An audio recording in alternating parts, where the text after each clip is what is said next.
हमारे साथ में क्या हुआ था कल, क्या देखा आपने? मैं एक बार हाथ जोड़ना चाहता हूं और अपने देश के 100 करोड़ या 110 करोड़ लोग हैं ना भाई, मैं तुम्हारे पैर छूना चाहता हूं भाई। तुम्हारे चरण अगर इस देश में है तो भैया मैं पैर छूना चाहता हूं। अगर तुम हिंदू हो ना तो अपने आप को इन मुसलमानों से बचा लो। ये सब एक हैं, मैं खुल के बोल रहा हूं, ये सब मुसलमान एक हैं। कोई मुसलमान बोले कि मैं ये हूं, मैं वो हूं, मैं इंसानियत नहीं। मेरे बच्चे को मौत के घाट उतार देते, मेरी गाड़ी रोकी गई, मेरी गाड़ी रोकी गई। 50-100 कम से कम मुसलमानों ने मेरी गाड़ी पर चुपड़ गए, पथराव करा, ब्लैंक गोलियां चला रहे हैं कट्टों से। हमने देखा जब कश्मीर फाइल मूवी देखी थी ना हमने, तो हमारा खून ना खोल गया था हमारा उस टाइम।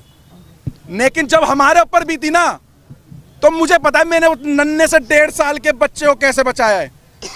मैं मर जाता, मेरा बच्चा मर जाता, ये मेरी वाइफ मर जाती, अगर भगवान मेरा राम अगर मुझे बचा देता ना, तो मैं इस देश के संविधान, इस देश के कानून को साइड में कर देता। अगर मेरा बच्चा मर जाता, जहां पर इस देश का संविधान हमारे बच्चों को और हमारे परिवार को, सनातन को नहीं बचा सकता, जहां पर ये पुलिस आर्मी और हमारे देश को नहीं बचा सकती, आईपीसी धाराएं नहीं बचा सकती, जहां पर पुलिस वालों पे गोली चल रही है, जहां पे बड़ी बड़ी अधिकारियों को मेवात जैसे एरिया में डंपरों से कुचल दिया जाता है, तो वहां पर इतनी बड़ी यात्रा हो रही थी, 1 से 1.5 लाख व्यक्तियों की, सनातनियों की पूजा करने जा रहे थे, आराध्य करने, अपने आराध्य भोले शंकर जी की।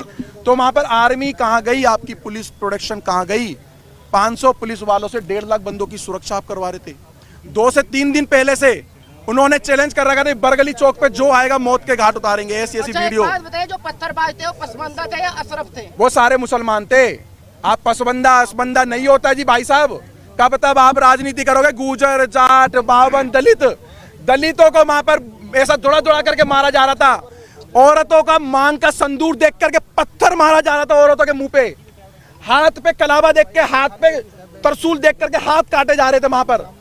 हमारी गाड़ियों पे बजरंग दल लिखा या कुछ लिखा हुआ, कोई झंडा लगा हुआ था, उसको टारगेट बना करके मारा जा रहा था। प्री प्लान था, पूरा प्री प्लान था, पूरा प्री प्लान। 30 तारीख को फरीदाबाद के अंदर, मैं कह रहा हूं 100 में से 90% मुसलमानों की दुकानें बंद थी, मीट की और बिरयानियों की, क्योंकि इनको इनके मौलाना द्वारा एक आदेश हो रखा था मुसलमानों को कि हिंदू जा रहे हैं मेवात, और आज ऐसी जगह पे जा रहे कि जहां पर हिंदू लाख हो जाएगा और 50,000 से ज्यादा हिंदुओं का मौत की घाट उतारा जाएगा।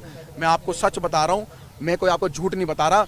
जब मेरी गाड़ी में आप गाड़ी में कितने लोग थे, आप किस तरीके से, कितने बजे की गाड़ी में हम अचानक क्या हुआ वो बताइए। हम लोग 7 से 8 जने थे।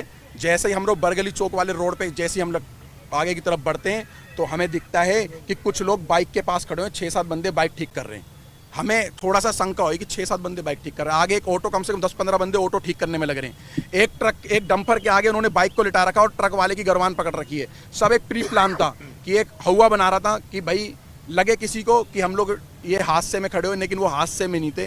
वो पूरा एक फ्रेम बना करके घेरने की इंतजार करते, जितने अंदर जा रहे हैं जाने दो। उसके बाद एक एक की लाश वहाँ से निकलती, एक एक की लाश वहाँ से निकलती। और हिंदुस्तान के अंदर ऐसा हो गया कि जैसे आज से कम 20-30 साल, 25 साल, 50 साल पहले अमरनाथ की यात्रा में होता होगा या हुआ है, या जैसे कश्मीर के अंदर हुआ है, जैसे कलकत्ता में हुआ है, कर्नाटक में हुआ है, केरल में हुआ है। आज हमें पर जब बीती तो हमें लगा कि सच में ये सब मुसलमान एक जैसे हैं। आज मुसलमानों को रोडों पे उतरना चाहिए। आज मुसलमान रोडों पे उतरे जो गंगा जमुना तहजीब की बात कर रहे हैं। आज मैं कह रहा हूं अपने मुसलमानों से, देश के मुसलमानों से जो कहते हैं हम इस देश के नागरिक है, पहली बात तो तुम इस देश के किराएदार हो, मैं बोलूंगा, क्योंकि मेरे बच्चे पे बात आ गई थी। मेरे बच्चे की ना ये मौत के घाट, मेरी औरत से ये बोला गया चलो जल्दी उतरो, 7-8 जनों से ये बोला गया चलो उतरो नीचे गाड़ी से। लेकिन मैंने अपने एक्सीलेटर को पैर पे डाल करके और एक्सीलेटर का पे पंजा दबाया और अपनी गाड़ी को आगे बढ़ाया। 70 से ज्यादा गिरफ्तारी हो चुकी है, क्या लग रहा है? 70 से ज्यादा लोग थे, लाखों आदमी इसके अंदर इन्वॉल्व है, लाखों आदमी। और मैं खट्टर साहब का, मैं बीजेपी का विरोध नहीं कर रहा, मैं कांग्रेस का विरोध नहीं कर रहा, मैं किसी पार्टी का विरोध नहीं कर रहा हूँ। मैं साफ खट्टर साहब का विरोध करना चाह रहा हूँ आपके चैनल के माध्यम से। खट्टर नहीं, मेरी बात सुन लो पत्रकार साहब। खट्टर साहब का एक बयान आया है कि हमने आधे घंटे या 1 घंटे के अंदर पुलिस भेज दी, सारा का सारा फेलियर और झूठ बात है। 3 घंटे तक उस मंदिर पे भी नहीं पहुंची थी, मंदिर के अंदर भी गोलियां चली। लेकर निकले, कहाँ गए? बरगली चौक। अपने आप को, अपने बच्चे को, अपनी पत्नी को, जो लोग थे उनको बस भागते रहे। जहां पर हिम्मत टूटी वहां पेट्रोल पंप दिखा, पेट्रोल पंप में गाड़ी घुसेड़ दी। मैं उन अंकल जी का एहसान ज़िंदगी भर नहीं भूलूंगा, मेरे को और मेरे परिवार को, और उन्होंने मेरे पीछे बैठे हुए व्यक्ति को, जो किसी के बच्चे थे, किसी माँ के लाल थे, उनकी माँ की आंखों की टकटकियाँ लगी हुई थी, मैं वहाँ पे मेरे बच्चे गए और वहाँ पर हमला हो रहा है। उन अंकल का धन्यवाद करना चाहूँगा। अंकल ने बोला डरो मत, गाड़ी यहाँ लगाओ, किसी माई के लाल में दम नहीं है जो इस पेट्रोल पंप की सीमा पार कर जाए। पेट्रोल पंप पे आए और रेकी कर रहे थे बाइक और कार से पेट्रोल पंप के सामने कि हाँ यहाँ ये फंसे हुए ये सारे के सारे, और मैंने भगवा, यही कपड़ा चेंज नहीं हुआ मेरा कल से, यही कपड़ा है मेरे पास, यही।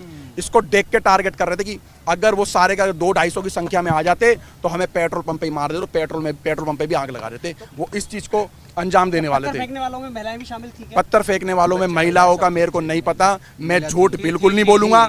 मैंने अपनी नहीं जी, किसी ने भी देखी हो, मैं तथ्यों पे बोल रहा, झूठ नहीं बोलूंगा। सारे के सारे 15 से 16 साल के बच्चे थे वहां पर, 15 से 16 साल के बच्चे थे, बूढ़े थे, पत्थर पकड़ा रहे थे बच्चों के हाथ में, फेंको इनके ऊपर। भारत के अंदर ये हाल कर दिया। अगर पुलिस और कानून और प्रशासन अगर हमारी रक्षा सुरक्षा नहीं कर सकता ना, तो हम स्वयं करेंगे, आप पीछे हट जाओ। वो 15 मिनट की धमकी देते थे, मैं कह रहा हूँ 5 मिनट का मैं कह रहा हूँ, तुम पीछे हट जाओ 5 मिनट के लिए। हम अपने देश में ही बता देंगे, इस भारत के अंदर ही बता देंगे हम अपने धर्म की कैसे रक्षा कर सकते हैं। इतना कायर बुजदिल समझ रखा है तुम लोगों ने हिंदुओं को, इतना कायर बुजदिल। और सारे पत्रकारों से हाथ जोड़ कर निवेदन कर रहा हूँ, सच दिखाना, झूठ मत दिखाना।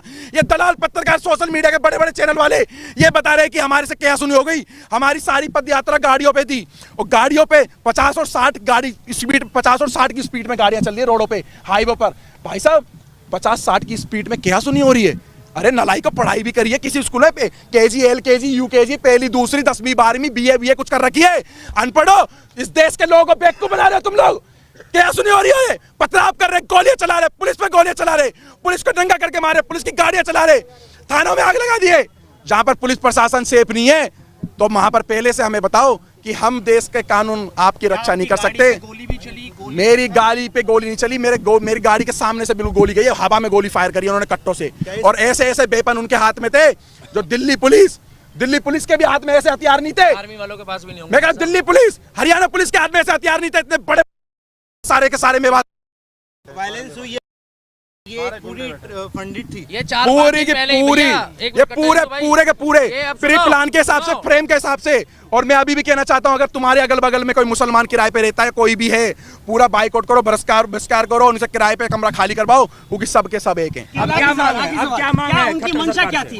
उनकी मंशा ये थी, मारना चाहते तो सवेरे 5 बजे यात्रा चालू थी, 5 बजे भी पथराव कर सकते थे। उनकी मंशा ये थी, जितने अंदर घुस रहे हैं, जितने अंदर जा रहे हैं, जाने दो, उसके बाद इनकी लाशें निकालेंगे।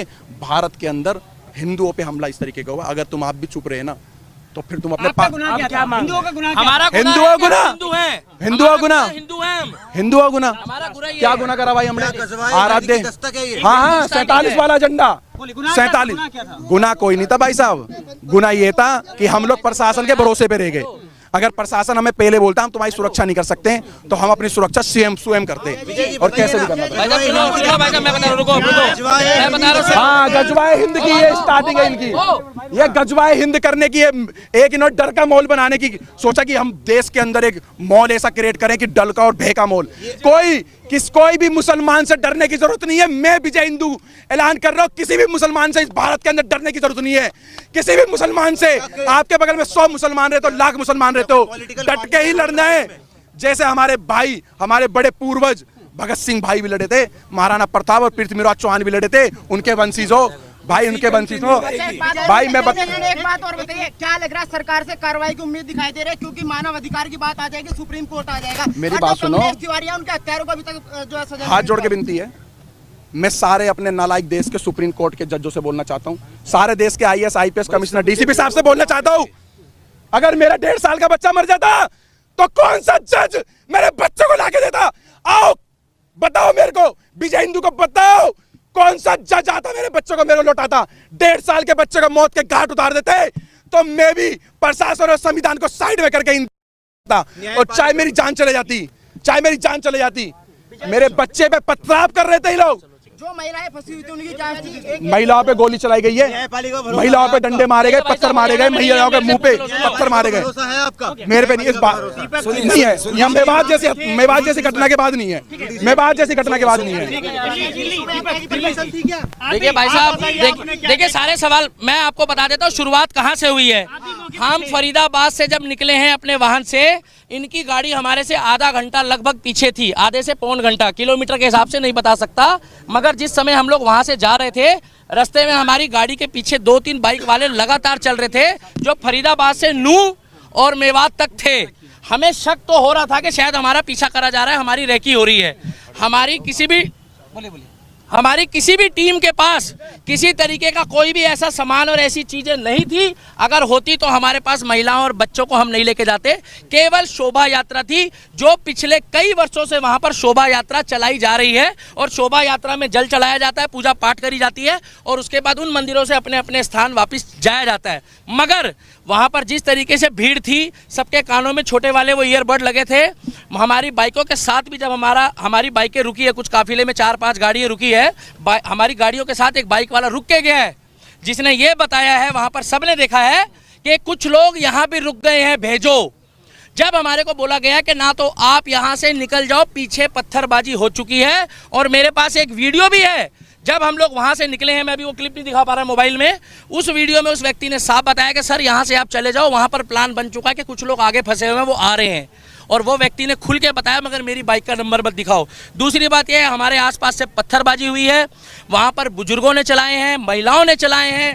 सबसे बड़ी बात यह है कि ये बच्चों को पहले टारगेट करते हैं, छोटे बच्चों को आगे लाते हैं, जिससे उनकी जमानत हो जाए, उनको जज के आगे पेश करके ये दिखाया जाए कि ये एक बच्चा है, ये बालक है,